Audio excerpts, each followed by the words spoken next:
G'day, it's Gus Worland here from Gotcha4Life, and I'll be doing a few of these over the next couple of weeks with all our program partners and experts that we support and love at Gotcha4Life. And the good-looking bloke sharing the screen with me is a bloke called Steve Gamble. He runs Man Anchor amongst many other things. He's an absolute jewel. He's one of the kindest, nicest people you ever want in your village. Thank you for having me, and thank you for that lovely introduction, Gus. Thank you. No worries. Now tell us about Billy, your new rock star son that was only born a couple of weeks ago. Okay, at the grand old age of 42, I decided, well, my partner and I decided that we we're going to have another baby, and yeah. So I now have a 4-week-old who stays up absolutely all night on the drinking milk, that is, and then wakes up in the morning with what I think is a hangover and throws up everywhere. So I was saying to Gus earlier, my hair's looking nice, soft and fluffy. That's because I had to wash it because at 6 o'clock this morning he was sitting there throwing up in it. So yeah, the joys of parenthood, but you know, one of the positives of being at home during these uncertain times. So yeah, absolutely. And if anyone ever gets to see you live and your wife is there, mate, I've never known a bloke punching more above his weight than you. You're the Muhammad Ali of punching above your weight. I'm a good dancer, mate. That's all I can say. I'm a good dancer. Okay, let's get into it, Steve. 3 programs in particular that we love to support at Gotcha4Life. Let's Talk, Mental Health First Aid, and Communication with Care. Could you tell our community how you've been able to pivot and adapt those programs through these very unprecedented times? Yeah, okay, Gus. Well, look, just like a lot of your other program partners, you know, if you'd asked us 3 months ago if we'd be putting our programs online, we would have said, you're kidding us, because they really are face-to-face, interactive, sharing from other participants. But, you know, as things happen, you know, we have to adapt and we still need to get out there. So over the last 4 weeks, we've been adapting our Communicating with Care and our Let's Talk program through trials, and we're in a good position now. We think, you know, in the next fortnight we'll be able to relaunch all those programs online. It was unusual getting them started because I wasn't sure how the dynamics would work, you know, with the online version and not being face to face. But you know, we've done a couple together, Gus. You know, what's your feedback on it?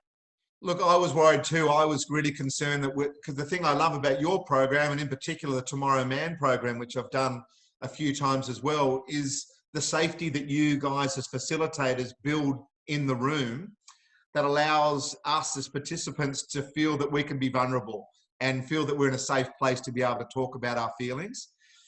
I was worried about whether or not we'd be able to get that same feeling online, but as you know, and I'll be very happy to share with our community, that I broke down in your particular program, and it was something you were talking about, and it just triggered something for me when I lost my friend.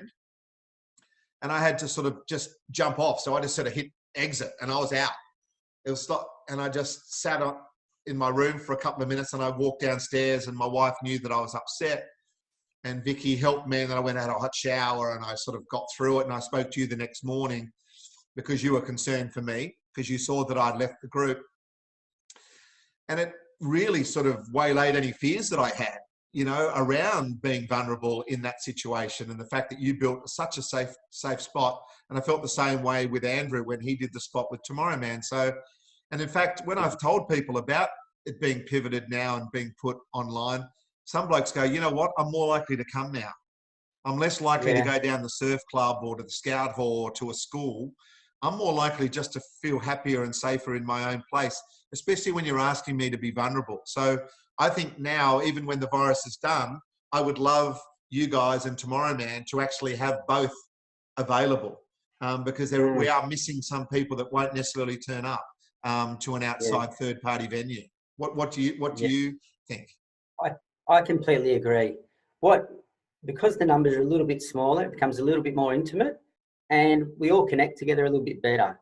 You can get lost in the room sometimes, but the rooms become really safe, and that's the role of the facilitator from any program, is to make the room safe. And if we can do that, then it's a win. But what I'm really excited about is the future. You know, you and I have spoken many times about going into rural communities, you know, all over the country. So we're connected right now. We'll be able to start these, you know, sitting from where we are now on the northern beaches. We'll be able to go out to Dubbo or Parks or anywhere across our beautiful country and support the men and women. So I'm really excited about the future. Yeah, no, I agree. I think even though this is certainly something we didn't want, it is a bit of a reboot for our country, a bit like rebooting the computer, putting some new software on, clearing out some of the viruses, some of the stuff that has kept us just so focused on go, go, go all the time. This has given us all a bit of a chance to breathe. And even though we wouldn't never want it to start this way, some people are now becoming better human beings, better citizens of the planet, due to the fact we've all had to slow it down a little bit. And I love what you're doing. And I love the fact that you've been able to pivot so quickly. So that is awesome. What I'd like to ask, secondly, for our community, if possible, is I'd love your top 5 tips, if you like, to how to get through this particular tough time for people. Steve, if you can give us an understanding on how you're doing it and how you're talking to your village. Yeah. Okay. So, well, quick one. Number one, and I think you'll agree with me, is communication. We need to stay connected. We need to stay connected to our friends, family members, our work colleagues. We need to check in on everyone. In these uncertain times, it's easy to isolate. And what we don't want to do is have people isolating. The financial fallout from this is going to be massive. We've already seen it with well over 1 million people losing their jobs. So we need to check in. We need to be empathetic about it as well. Number 2 would be exercise. Okay, Gus, you are killing it at the moment. You're getting up and doing your exercise. You've got your exercise partners. Yeah. Exercise is the most unbelievable thing. If it's anything from a walk, a run, a bit of yoga, but what it does, it releases stress. It gives you time to zone out, put things in perspective, and it releases endorphins, which are really good for your well-being. Number three would be knowing the signs. Okay. If you've, you know, I think it's important that we all understand the signs that something, or you might be becoming a little bit unwell with your mental well-being. Some of the simple things to do is, if you have been feeling a funk for more than a week or two, and it's impacting the way that you function in your normal daily living, maybe there's something going on, and maybe you reach out to a friend or even your GP. So just knowing the signs in yourself and the people around you, and that's why it's important to communicate. Yeah. Also, I'd say limit the amount of news feeds. Okay. Yeah. The barrage of news feeds can be overwhelming. You know, it doesn't matter if you're a 10-year-old kid or a 7-year-old person. If you turn on the telly, you look on your phone, you jump in your car now, it says stay home. The barrage can be overwhelming.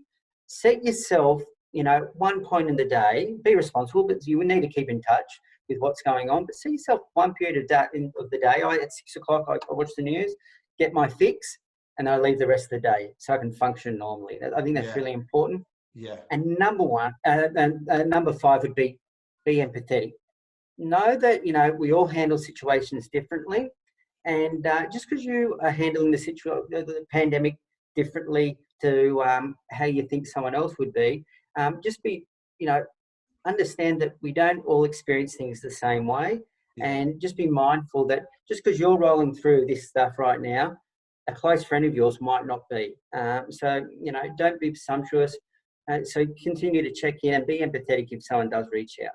Yeah, I think that's beautiful. That last point in particular is one that people don't necessarily handle that well. And I put it down to just take ego out. If you take an ego out of a situation, it tends to clear your mind and understanding. It makes you realize that everyone is dealing with things differently, and everyone has got a very different situation they are dealing with. So if you go into every opportunity with kindness and love, then you're a much better chance of getting through it. Steve, it's been an absolute pleasure having you on my first little chat with partners and experts with Gotcha4Life. There's going to be plenty more over the next month, but thank you so much, mate. Please go out and see Steve when you can, because he sets such a beautiful, safe environment for you to really work through stuff with our melons, because us blokes in particular, we're not great with that. Steve Gamble and Man Anchor, it's a pleasure that Gotcha4Life love you and support you, and we'll talk to you soon, brother. Thanks a lot. Thanks, Gussie. Be safe. You too, brother. See you later.